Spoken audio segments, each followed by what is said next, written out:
This one's called Piglet Does a Very Grand Thing. Wow.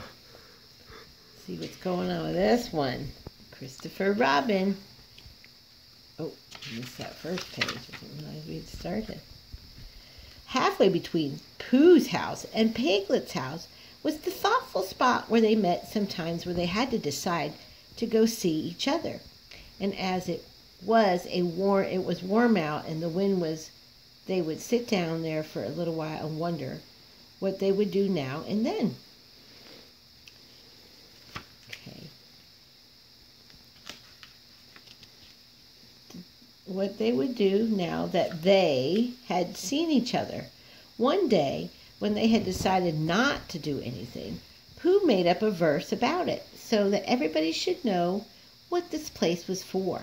This warm and sunny spot belongs to Pooh, and here he wonders what he's going to do. Oh, brother, I forgot. It's Piglet's too.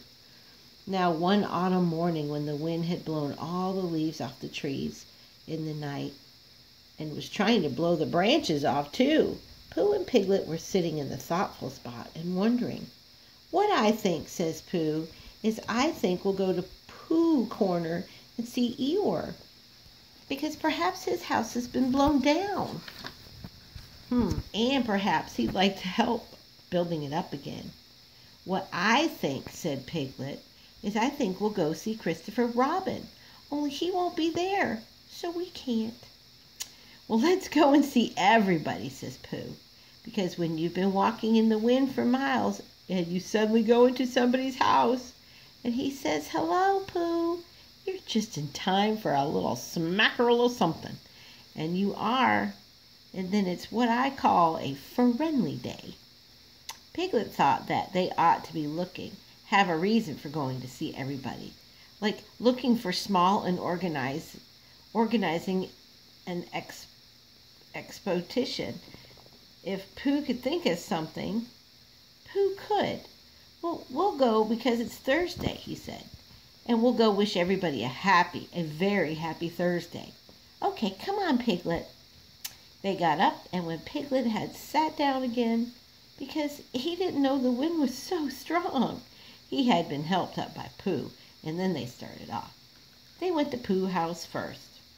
And luckily, Pooh was at home just as they got there, so he asked them in. And they had some, and then they went to Kanga's house, holding on to each other and shouting, isn't it? And what? I can't hear. And by the time they got to Kanga's house, they were so buffled that they stayed for lunch. Just at first it seemed rather cold outside afterwards, so they pushed on the rabbits as quickly as they could. We've come to wish you a very happy Thursday, said Pooh. When he had gone in and out once or twice just to make sure that he could get out again. Why, what's going to happen on Thursday? Asked Rabbit. And when Pooh had explained, and Rabbit, whose life was made up of important things, said, oh, I thought you'd really come about something. They sat down a little bit, and by Pooh and Piglet went on again. The wind was behind them now, so they didn't have to shout. Rabbit's clever, said Pooh thoughtfully. Yes, said Piglet, Rabbit is clever. And he has brain. Yes, Piglet, Rabbit has a brain. That was a long sentence. Well, I suppose, said Pooh, and that's why he never understands anything. Christopher Robin was at home by this time, because it was the afternoon, and he was so glad to see them, and they stayed there until the nearly tea time, and then they had some very nearly tea. This sound the same sentences as Slap and Learn, Fisher Price. Kind of. Forget about that afterwards. And hurried on Pooh's corner. So as you see, Eeyore, before it was too late to have proper tea with Owl. Hello, Eeyore, they called cheerfully. Ah, said Eeyore. Eeyore, lost your way? No, we just came to see you, said Piglet, and to see how your house was. Look, Pooh, it's still standing. I know, said Eeyore, very oddly. Somebody ought to have come down and pushed it over. We wonder whether the wind would blow it down. Ah, that ain't nobody bothered, I suppose. I thought perhaps they had forgotten. Well, we are very glad to see you, Eeyore. And now we're going to go see Owl. That's right. You'll like Owl. He flew past a day or two ago and noticed me. He didn't actually say anything, mind you, but he did know it was me. Very friendly of him, I thought, encouraging. Pooh and Piglet shuffled about in the little shed and said, "Well, goodbye, Eeyore," as lingerly as they could. But they had a long way to go and wanted to be getting there. "Goodbye," said Eeyore. "Mind you don't get blown away, little Piglet. You'd be missed." Well, people would say, where would little Piglet have blown to? Well, goodbye. Thank you for happening past me. "Goodbye," said Pooh and Piglet for the last time, and they pushed on to Owl's house. Well, the wind was against him now, and Piglet's ears streamed behind him like banners. He fought his way along. It seemed for hours, but they got them into a shelter of 100-acre wood, and they could stand up straight again to listen, a little nervously, to the roaring of the gale among the treetops. "Supposing a tree fell down, Pooh, when we got stuck underneath it?" Well, supposing it did. The Piglet was confronted by this, and in a little while they were knocking and ringing very cheerfully at Owl's door. "Hello, Owl," said Pooh. "I hope we're not too late how are you, Owl?" "Piglet and I just came to see how you were, because it's Thursday." "Sit down, Pooh. Sit down, Piglet," said Owl. "Make yourselves comfortable." They thanked him and made themselves comfortable as they could. "Because you see, Owl," said Pooh, "we've been hurrying. It's been time so as to see you before we went away again." Owl nodded. "Correct me if I'm wrong," he said, "but am I right in supposing that it's a very blusterous day outside?" "Very," said Piglet, who was trying to quietly thaw his ears and wishing that he was back safely in his own little house. "I thought so," said Owl. It was on just as blistering day as this my Uncle Robert, a portrait of whom is sitting here on the wall. There was a loud crackling noise. "Look out!" cried Pooh. "Mind the clock! Out of the way! Piglet, Piglet, I'm falling on you!" "Help!" cried Piglet. Pooh's side of the room was slowly tilting. Upwards the chair began sliding down, and Piglet's clock sluttered gently across the mantel, collecting the vases on the way, until they all crashed together at once on the floor.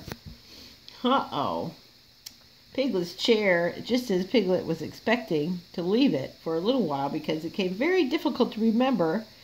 In the corner room, a tablecloth began to wriggle, and then it wrapped itself into a ball and rolled across the room, and then it jumped up once or twice, and then it had 2 ears. It's Piglet. It rolled across the room again and wounded. It unwound itself. "Pooh," said Piglet nervously. "Yes," said one of the chairs. "Where are we? I'm not quite sure. Are we still in Owl's house?" "I think so, because we're just going to have some tea." "Oh," said Piglet, "where did Owl always have a letterbox on his ceiling?" "Okay, I can't," said Pooh. "I'm face downward under something." "This is a very bad position for looking at ceilings." "Well," said Pooh, "perhaps he's changed it." There was a disturbance behind the table in another corner of the room, and Owl was with them again. "Ah, Piglet," said Owl, looking very annoyed. "Where's Pooh?" "I'm not quite sure," said Pooh. Owl turned at his voice and frowned. "Pooh," said Owl severely, Did you do that?" "No," said Pooh, "I don't think so." "Then who did?" "I think it's the wind," said Piglet. "I think your house just blew down." "Oh, I thought it was Pooh." "Oh, if it's the wind," said Owl, considering the matter, then it wasn't Pooh's fault. No blame can be attached to him. "Piglet," cried Pooh in a loud whisper. Piglet leant down next to him. "Yes, Pooh? What did he say was attached to me?" He just said he didn't blame you." "Oh, okay. Come down and help, Pooh." Owl, who was admiring his letter box, flew down again, and together they pushed and pulled at the armchair, and little Pooh came out from underneath it. Wow, there he is.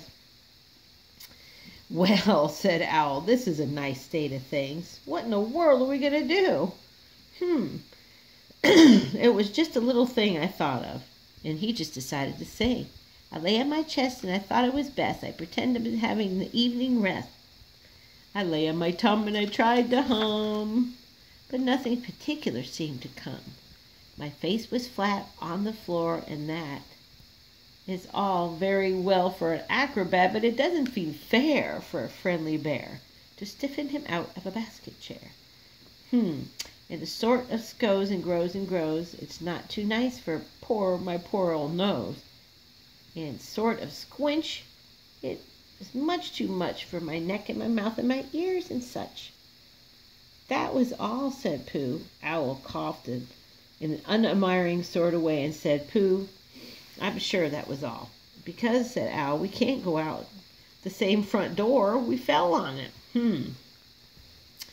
How else can you get out, said Piglet. That's a problem. To which I am asking Pooh to give me mine. Well, Pooh sat on the floor, which had once been a wall. He gazed up the ceiling, which had been once used to be another wall, and the front door that used to be a front door. Could you fly up to the letter box with Piglet on your back, he said. No, said Piglet quickly. He couldn't. Owl explained about the necessary dorsal muscles, and he had explained to Pooh that Christopher Robin once before had been waiting ever since the chance to do it again, because he knows. Because you see, Owl, if we could get Piglet into the letter box, he could squeeze through it and then climb out and go get some help. So Piglet said, okay, he'd been getting bigger lately. He couldn't possibly fit through that. But Owl said he made his letter box a little bigger. Let's see. Well, but Pooh's mind had gone back to the day when he had saved Piglet from a flood, and everybody had admired him so much. And he thought that might happen again, and suddenly, just as he came before, he got an idea. Owl, said Pooh, I had thought about something. Wow. Pooh looked proud and began called a stout and helpful bear, and said modestly that he just happened to think of it. You tied a piece of string to Piglet and flew up to the letter box with the other end with your beak and push it through the wire. Well, that might work. It won't break, whispered Pooh, because that's funny. Piglet says, Owl, suppose it does, said Piglet. Then we try another piece of string. I don't know. That seems kind of crazy, but that's a good idea, though. Well, Piglet nodded bravely, and Pooh said, very clever. Pup, pup, pup, clever pup, pup plan. It won't break, whispered Pooh comfortably, because you're a small animal, and I'll stand underneath and save us all. And that'll be a very grand thing to talk about afterwards. And perhaps I'll make up a song, and people will say, it was so grand what Piglet did, that respectful Pooh song. He wrote about it. Piglet felt much better. And when everything was ready, he found himself slowly going up. I think he was still proud that he would call, look at me. He hadn't been afraid of Pooh and Owl, as long as they didn't let go of the string. Up we go, said Pooh cheerfully. That's pretty good. Soon it was over, and Piglet opened the letter box and climbed in. And then untied himself and began to squeeze through. He squeezed and he squeezed and he squeezed out. Happily excited, he turned around to the last message and said, all right, he called over the letter box. Your tree is blown right over, Owl. The branch is right across the door. Christopher Robin and I can move it. We'll bring a rope for Pooh. I'll go tell him, and we'll be out of this mess in no time. Christopher Robin will be back in about a half hour. Bye, Pooh. And without waiting to hear Pooh's answer, goodbye and thank you, Piglet, he was off. Half hour, said Owl, settling himself comfortably. That'll give me just enough time to finish that story I was telling you about, my Uncle Robert, a portrait of whom you see underneath you. Now let me see where I was. Oh, yes. I was just on a blustering day that my Uncle Robert Pooh just closed his eyes. Thank you for reading with me. The end.